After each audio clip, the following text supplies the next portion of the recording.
1. Medical science is amazing, but it's what the human body can achieve that will really take your breath away. To take life and give life has been as close to a miracle as you'll get. Lily's heart will go on to beat another 3 billion times in her lifetime. For the first time, we get under the skin of medicine to see how people survive against impossible odds. A new series tracing our struggle for life, starting with birth. Fight for Life. Tomorrow at 9 on BBC One.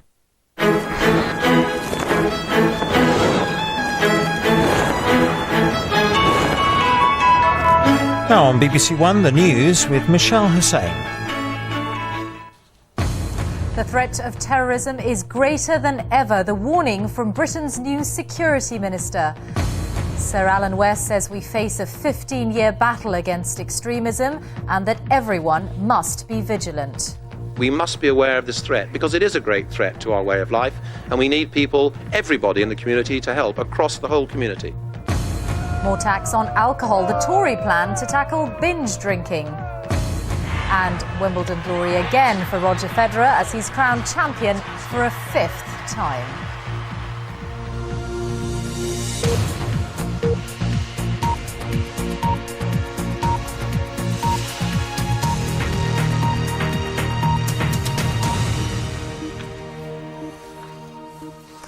Good evening. The new Security Minister, Sir Alan West, has warned that Britain faces a 15-year battle against Islamist terrorism. In his first broadcast interview since his appointment by Gordon Brown, the former head of the Navy told the BBC that the danger of attack is greater than ever and that people must be ready to inform on their neighbours. Here's our political correspondent, Jo Coburn. The former First Sea Lord Admiral Sir Alan West, now in the front line of the government's fight against terrorism. We're currently facing the most serious... His surprise appointment as the new security minister over a week ago came just as London and Glasgow were targeted in car bomb attacks. Today, in his first television interview, Sir Alan says the threat is now greater than ever. We are under threat.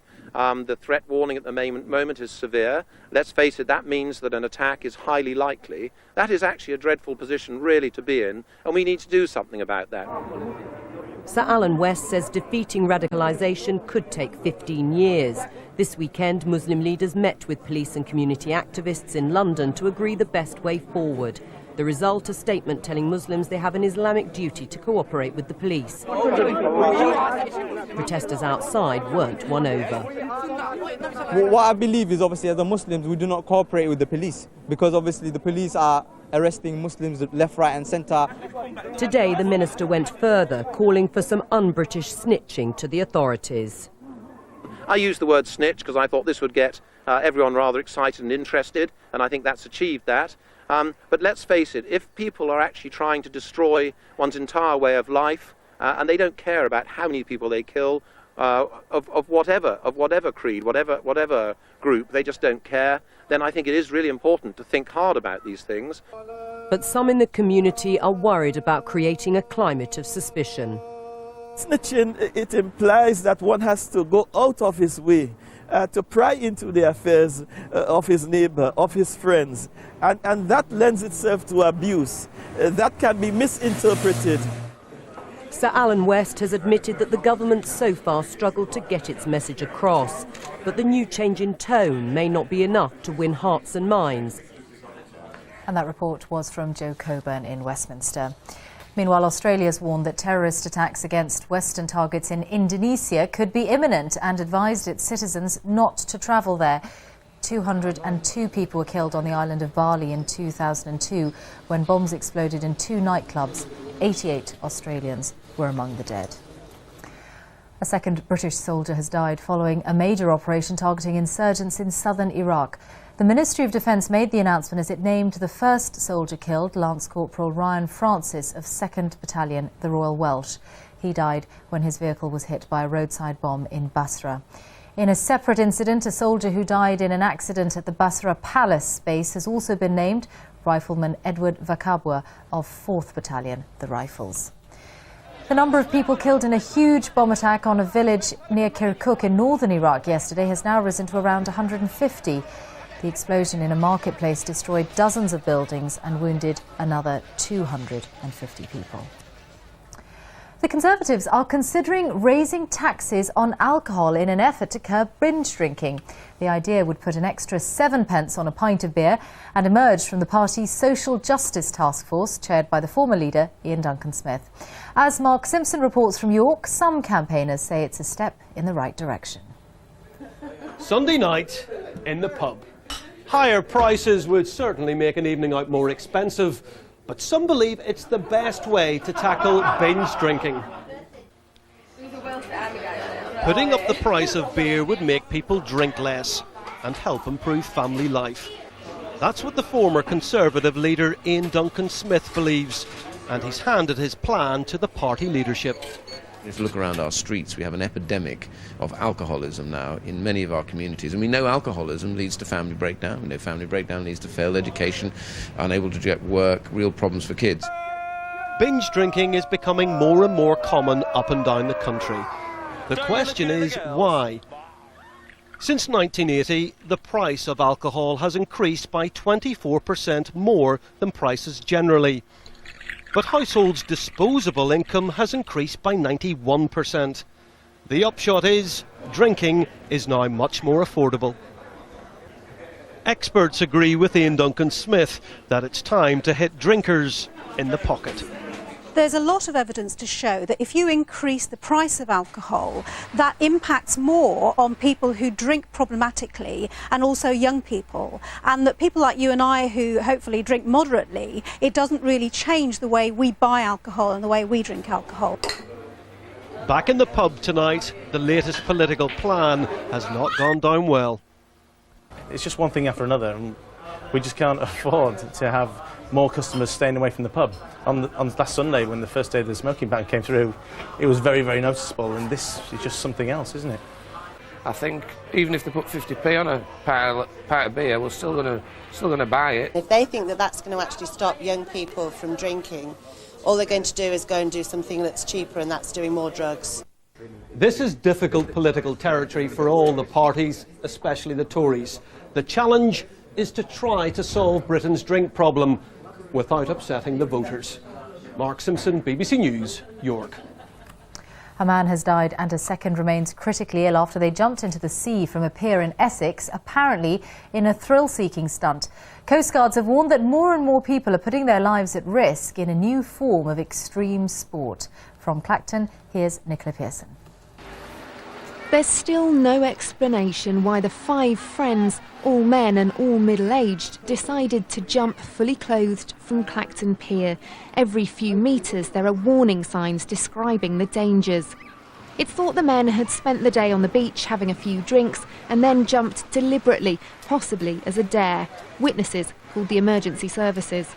One casualty was seen holding onto a life ring, alive and well, and he was put into the D-class lifeboat, which is the small one, and the Atlantic 75, the bigger lifeboat behind me here, pulled in 2 unconscious gentlemen into their boat and straight away started giving them CPR. Police believe that the men jumped off this side of the pier. They were then swept underneath and drifted off about 100 metres over there before they were rescued.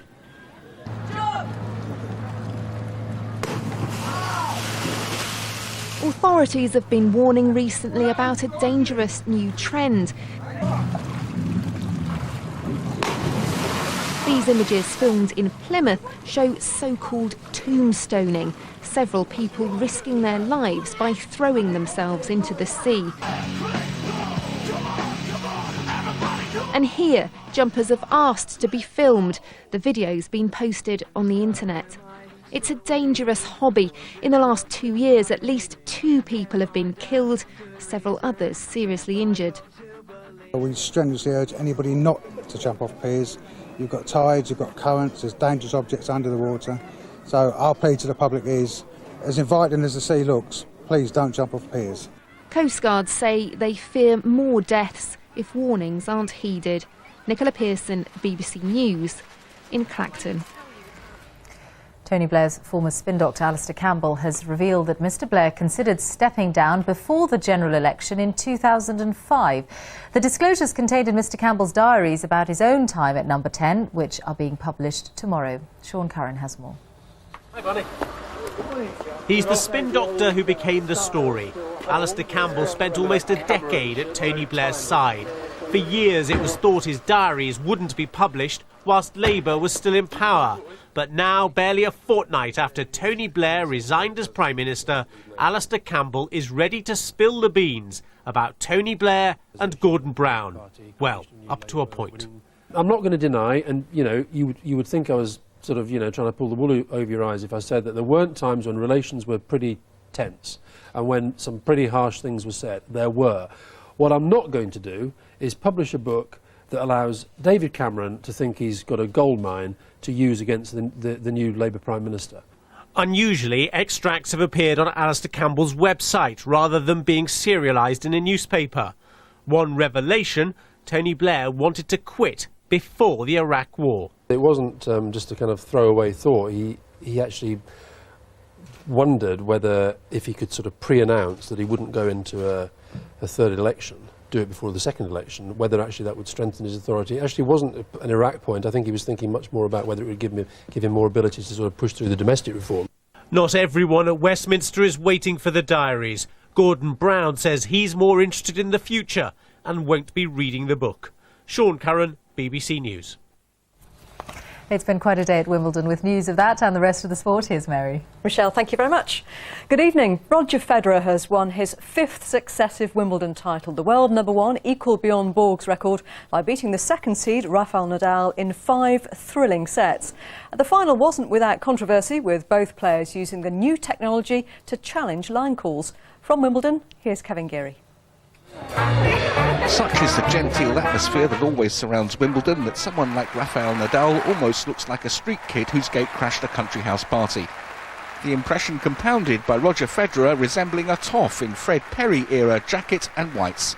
And the reigning champion certainly started as if intent on sending the urchin back below stairs.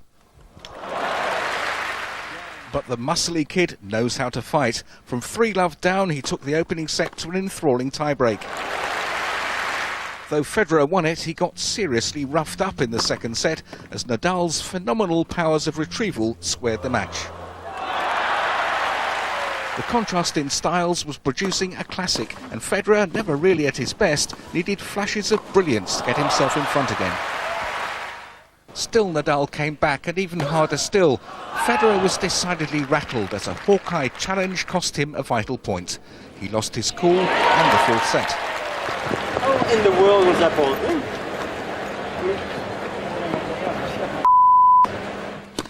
But great champion that he is, Federer dug as deep as he knows how to claim his 5th successive title. And all in front of Bjorn Borg, the only other man to have achieved such a feat. He's truly now joined the Wimbledon greats. Kevin Geary, BBC News at Wimbledon. And they're still playing at Wimbledon, where Jamie Murray is trying to become the first British player in 20 years to win at the championships. He's playing with his Serbian partner Jelena Jankovic in the final of the mixed doubles. Well, they took the first set against Jonas Bjorkman and Alicia Molik, but they have just levelled, taking the second. Jeremy Bates and Joe Jury were the last British players to win the title at Wimbledon in 1987. Britain's Lewis Hamilton had to settle for 3rd place at his home Grand Prix.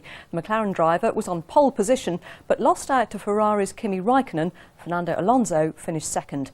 Hamilton still leads the Drivers' Championship after claiming his 9th successive podium finish. From Silverstone, here's Adam Parsons.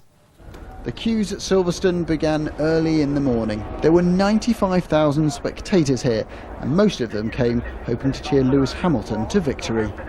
Sporting superstardom is rather hard to attain, but when the Beckhams come to cheer you on, you know you've arrived. Hamilton's greatest challenge begins now! Hamilton started from pole position and he made the most of it, leading from the off ahead of Ferrari's Kimi Raikkonen. But Raikkonen was an insistent challenger, harrying Hamilton at every turn, his Ferrari clearly quicker. Hamilton's pit stop witnessed his first ever obvious F1 error when he nearly drove off with the fuel line still attached to his car. He lost momentum and he lost first place. Instead, Raikkonen assumed control of the race, taking a lead that he never looked like relinquishing. So to him went victory, with Hamilton finishing third. It was yet another podium position for him to cherish, but his post-race thoughts were straying to that stumble in the pits. I made a mistake in the pit stop. I didn't hesitate, but I thought that the lollipop was lifted, and I went, and I think I don't know how many seconds I lost through there, but it was a mistake of mine, which lost me quite a bit of valuable time. Well, when Lewis Hamilton arrived here on the track at Silverstone this morning, he had high hopes of a famous victory, and so, of course, did his army of supporters. Didn't quite end that way, but there is the consolation of a 9th consecutive podium finish, and the knowledge he's still got a pleasingly emphatic lead in the Drivers' Championship. Adam Parsons, BBC News, Silverstone. The first stage of the Tour de France wound its way through Kent today. Thousands lined the 126-mile route from London to Canterbury, where Australia's Robbie McEwen crashed, got back on his bike and went on to win the stage. Sally Nugent was watching. That wave of the flag, though. This is more than a race. It is the start of a gruelling slog across thousands of miles. A British take on the French classic. Past the landmarks of London, this marathon journey will last 3 weeks. Fittingly, perhaps, it was a British rider, David Miller, who led the Tour out of the capital into the Kent countryside. But his lead wasn't to last. For the 2 billion people who watch this event on television worldwide, it might just have looked like a dream advert for the British Tourist Board. But the thrills and spills of the Tour de France were here to see too. As the peloton or pack of cyclists approached Canterbury, the Australian sprint specialist Robbie McEwen recovered from his crash to win the stage at the last gasp. Robbie McEwen, the man from nowhere. Welcome home. Unbelievable. These riders have completed 126 exhausting miles across picture postcard Britain. It has been an incredible experience for them and for the people who've watched along the way. And the crowds out there today were incredible. I've never seen so many people watch a bike race, and I'm very, very happy to win the stage here. I mean, this is one of the ones I picked out that I'd love to win, and I didn't believe I was going to after the crash. David Miller succeeded in proving his point with a podium finish. Just 2,000 miles still to go.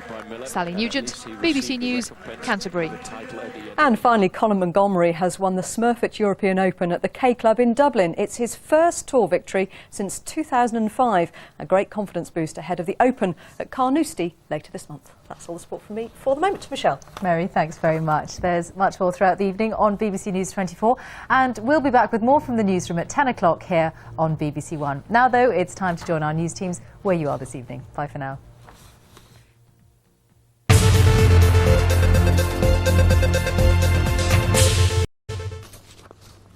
Good evening from BBC London News. I'm Mike Ramsden.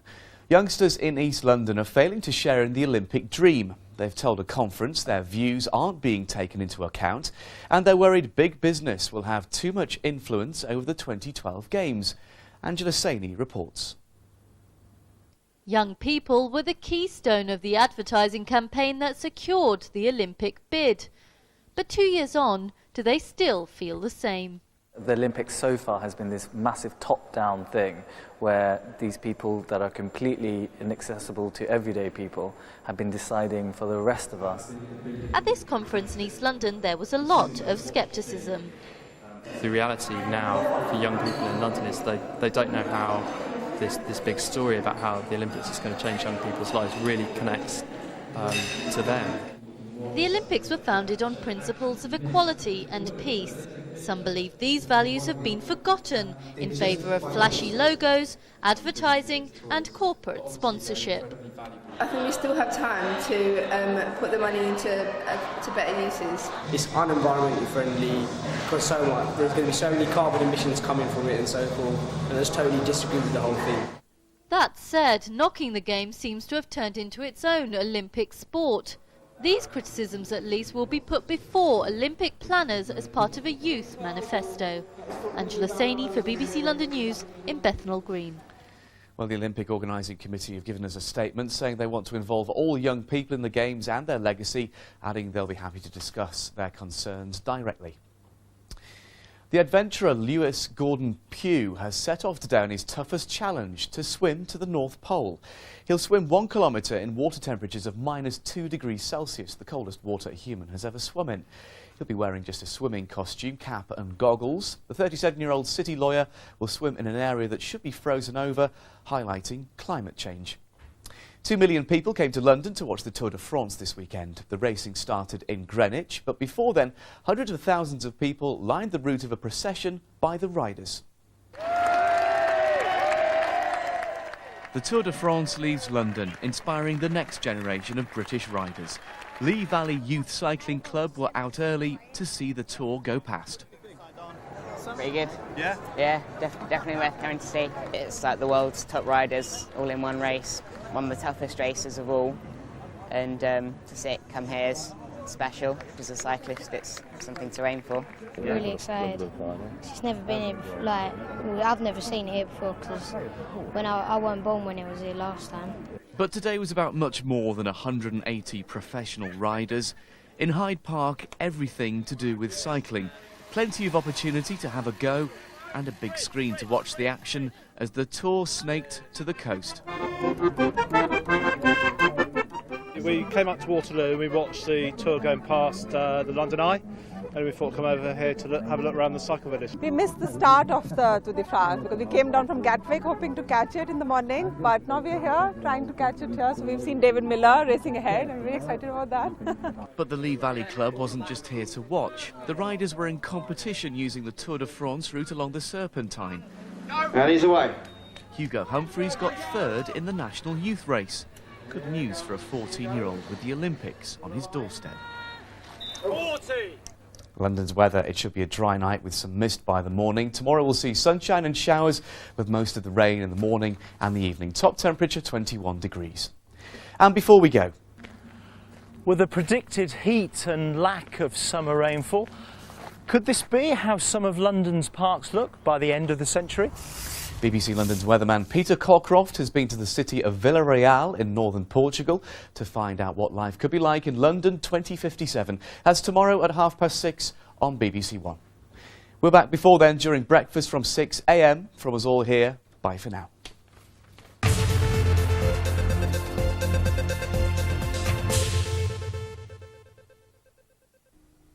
Good evening. The weather finally came good for Wimbledon, but it's not been great elsewhere today. We've still got Met Office severe weather warnings for heavy showers across parts of the Midlands, Lincolnshire, southern England, and some of those showers are going to linger on, not just through the evening, but also during the overnight period as well, particularly I think across the southern parts of Wales and southern England. In fact, some of them might even pep up again later in the night across East Anglia. Further north, though, we'll get some clear spells across northern England, Scotland and Northern Ireland. Temperatures here getting down into single figures. But once the temperatures start to rise again tomorrow morning, we'll find the showers blossoming across much of England and Wales. And again, some of those will really be pretty heavy, but the axis of the heavier showers tend to transfer a little eastwards as we go through the afternoon. By then, so the rain really piling in across Northern Ireland. It's going to be a thoroughly miserable day here, feeling cold because it's going to be wet and windy, just 13 degrees in Belfast. Not a bad day, though, by contrast across Scotland. Most places dry, most places seeing some sunshine. Temperatures up to 20 degrees in Aberdeen, and a fine afternoon across the northwest of England. But here's all the showers by the second half of the day tomorrow across the Midlands and eastern England. They'll be heavy, they'll be thundery, maybe taking a little while to get into Suffolk and Kent, but certainly reaching the London area through the afternoon. But in between the showers, temperatures still managing at 20 or 21 degrees. And quite a nice afternoon, I think, across much of southwest England. Also, the cloud will be thickening up. We'll find outbreaks of rain eventually running in from the west later on. That'll move into Wales after a largely sunny afternoon too. The rest of the week, well, what we've been used to, really, a mix of sunny spells and showers. Really not much like summer. Next here on BBC One, a matter of life or death at the Chase. And then the one to watch tonight. Steam trains have a kind of golden glow of nostalgia about them for us now, but you imagine, when they first came in, they must have been terrified. How We Built Britain at 9 here on BBC One. There's a whole world to explore out there, and on the one show we're going to be exploring it. Correct. We'll be on every night, Monday to Friday, looking at everything from wildlife to real life. We'll be delving where other programmes just don't delve. No time for tea. This is serious. This is The One Show. The One Show, with Adrian Chiles and friends, live every weeknight at 7 on BBC One, starting tomorrow. Alistair Campbell's diaries contain over 2 million words, including the following.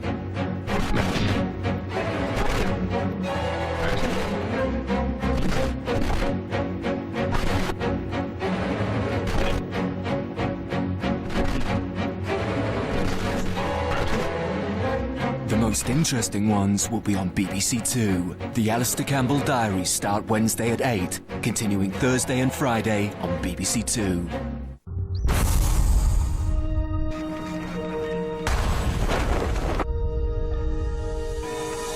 It's full steam ahead as David Dimbleby revisits Victorian Britain in an hour on BBC One, right after The Chase.